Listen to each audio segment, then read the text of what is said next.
Pada hari ini saya berbicara mengenai darah, yaitu darah Yesus dicurahkan untuk keselamatan kita, untuk penebusan kita, untuk melayakkan kita berdoa kepada Tuhan, untuk menyucikan kita, untuk melindungi kita. Saudaraku, semua itu terdapat dalam darah Yesus, saudaraku.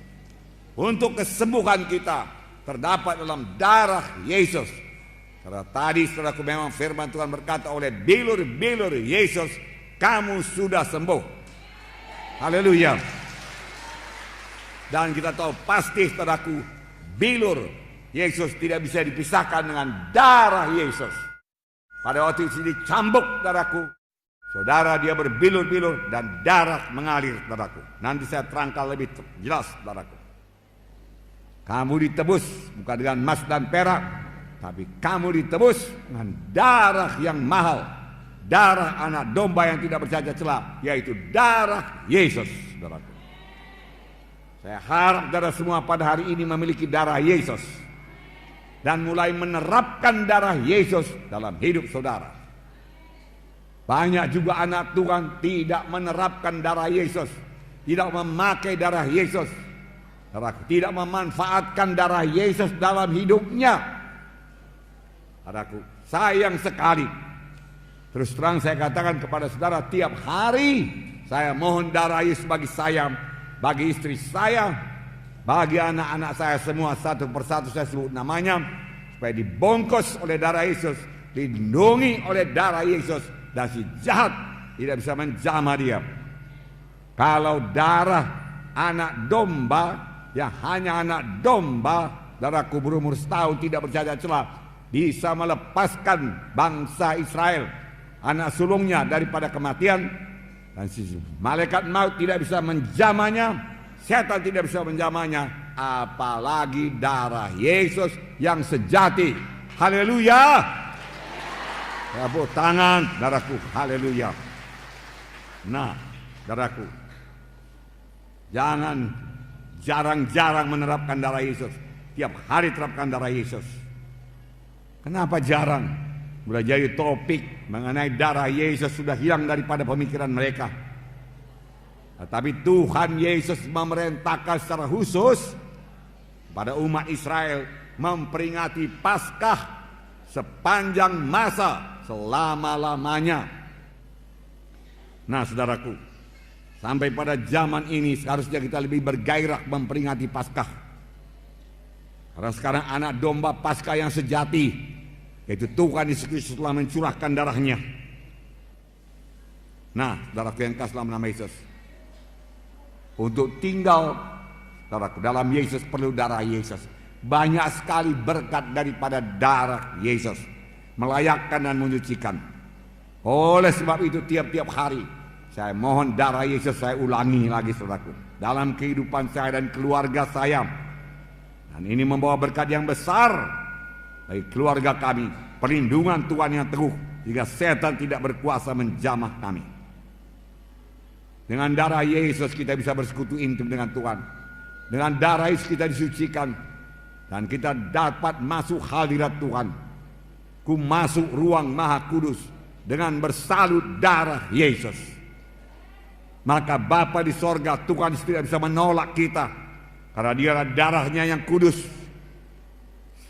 Saya tidak kudus, tetapi darah Yesus mengkuduskan saya, saudaraku. Lalu kita sampaikan doa kita. Kita layak buat berdoa, masuk dalam ruang Maha Kudus. Pada waktu Yesus mati di kayu salib, saudaraku, tirai dalam bait Allah terbelah dua dari atas ke bawah, yang memisahkan bilik suci dan bilik Maha Suci. Bisa masuk bilik Maha Suci, bertemu dengan Allah Bapa dengan bersalut oleh darah Yesus. Jalan lain tidak ada. Haleluya saudaraku. Inilah kuasa darah saudaraku. Saudaraku yang kasih dalam nama Yesus. Dan firman Tuhan berkata, jikalau kamu tinggal dalam aku dan aku dalam kamu, mintalah pada apa saja yang kamu kehendaki, aku akan berikan kepadamu. Tinggal dalam Yesus dengan darah Yesus melayakkan kita. Dan firman Tuhan tinggal dalam saya, tinggal dalam saudara, terutama mengenai darah Yesus. kita mengerti, dan kita percaya, dan kita terapkan dalam hidup kita, saudaraku, mintalah apa saja yang kamu kehendaki, maka kamu akan memperolehnya. Saya sudah minta kepada Tuhan keselamatan jiwa-jiwa pada malam ini, kesembuhan jiwa-jiwa pada malam ini, mujizat Tuhan terjadi pada malam ini. Haleluya, saudaraku. Dan Tuhan akan mengabulkannya. Tuhan akan mengabulkannya. Haleluya. Tepuk tangannya meriah, saudaraku. Haleluya. Terima kasih Tuhan Yesus. Haleluya Tuhan. Terima kasih. Terima kasih Tuhan. Tuhan membedakan umat pilihannya dengan bukan umat pilihannya. Ada 9 tulah yang menimpa tanah Mesir sebelum tulah yang ke-10 yang membebaskan dia daripada perbudakan Mesir. Tulah pertama, air menjadi darah. Kalau sekarang kita buka keran, keluar darah. Kalau sekarang kita gali sumur, keluar darah. Kalau begitu kita pergi sungai Deli jadi darah. Ke sungai Babura jadi darah. Darah, saudaraku. Bau sekali, saudaraku. Mana-mana, saudaraku. Tentu sangat susah, saudaraku. Nah, ini jadi di tanah Mesir. Firaun berkata, oke, berangkat kalian, berangkat. Tapi lenyapkan dulu darah ini. Lalu Musa berdoa, saudaraku, berubah kembali jadi air. Datang tulah kedua, yaitu katak memenuhi tanah Mesir. Katak memenuhi tanah Mesir, bukan ulat bulu ya. Katak, di mana-mana katak, tempat tidur katak. Saudara buka peti es, katak, saudaraku. Saudara angkat, saudaraku, tudung saji, melihat makanan, dalamnya ada katak, saudaraku. Saudara mau tidur, ada katak, saudaraku. Katak di mana-mana, saudaraku. Di ruang tamu ada katak, saudaraku. Katak. Firaun berkata, berangkat. Ya, saya bebaskan dari katak ini. Katak mati semua, saudaraku. Bau busuk memenuhi tanah Mesir. Itulah ketiga nyamuk yang sangat banyak. Bahkan debu menjadi nyamuk di tanah Mesir. Firaun masih meraskan hatinya. Tulah keempat lalat pikat. Tulah kelima penyakit sampar pada ternak. Firaun meraskan hatinya, tidak bisa pergi. Tulah keenam bisul, saudaraku. Bisul.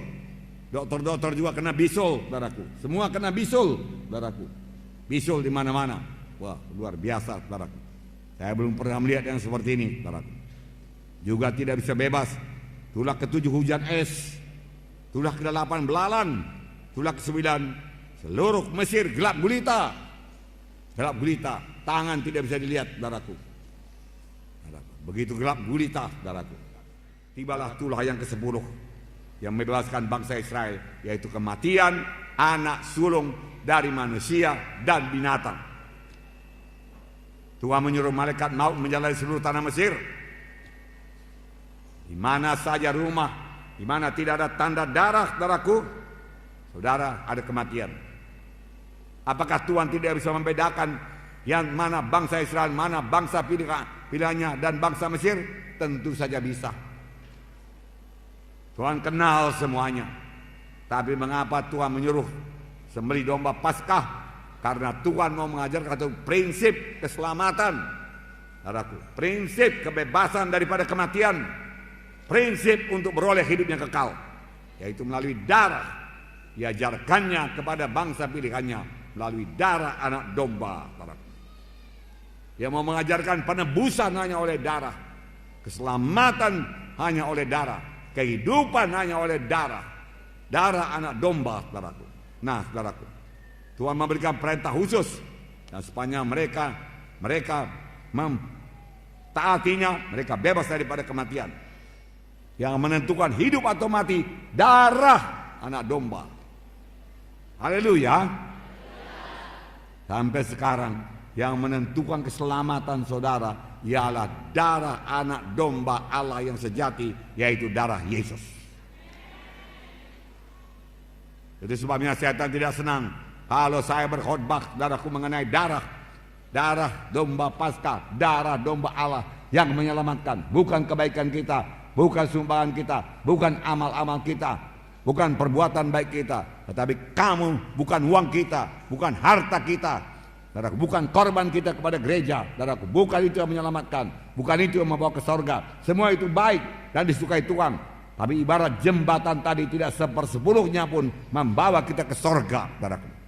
Yang sanggup membawa kita ke sorga hanya satu, yaitu darah anak domba Paskah yang sejati, yaitu darah Yesus. Saudaraku, tepuk tangan saudaraku.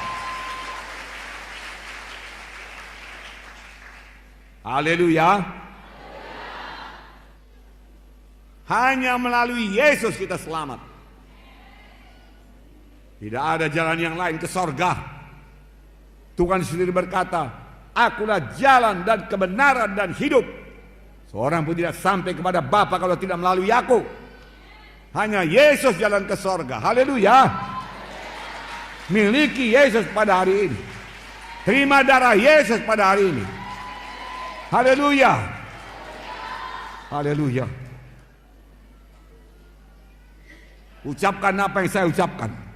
Haleluya Tuhan Yesus. Pada hari ini saya terima darah Yesus untuk menebus saya. Tiap-tiap hari saya terapkan darah Yesus untuk melindungi saya dengan salutan darah Yesus. Si jahat, setan iblis, kematian tidak bisa menjamah saya. Saya percaya Tuhan, hanya Yesus jalan ke sorga. Saya percaya Tuhan, oleh bilur Yesus saya disembuhkan. Haleluya. Tepuk tangan saudaraku. Haleluya. 1 Petrus 1:18-19 berkata, sebab kamu tahu bahwa kamu telah ditebus dari cara hidup yang sia-sia yang kamu warisi dari nenek moyangmu, bukan dengan barang yang fana, bukan pula dengan perak atau emas, melainkan dengan darah yang mahal, yaitu darah Kristus yang sama seperti darah anak domba dan tidak bernoda, tidak bercacat.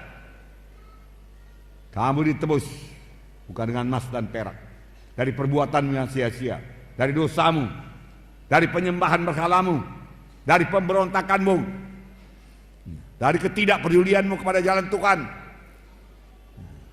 dari segala tipu dayamu, dari segala dosamu. Bukan dengan emas dan perak, bukan dengan hartamu. Kau persembahkan seluruh hartamu, tidak bisa menebus engkau. Tapi engkau ditebus hanya dengan darah anak domba yang tidak bercacat celah, yaitu darah Yesus. Haleluya. Setelah saudara dengarkan firman Tuhan ini, adakah saudara percayakan darah Yesus? Darah Yesus berkuasa, amin. Membungkus saudara pada saat ini, amin. Haleluya.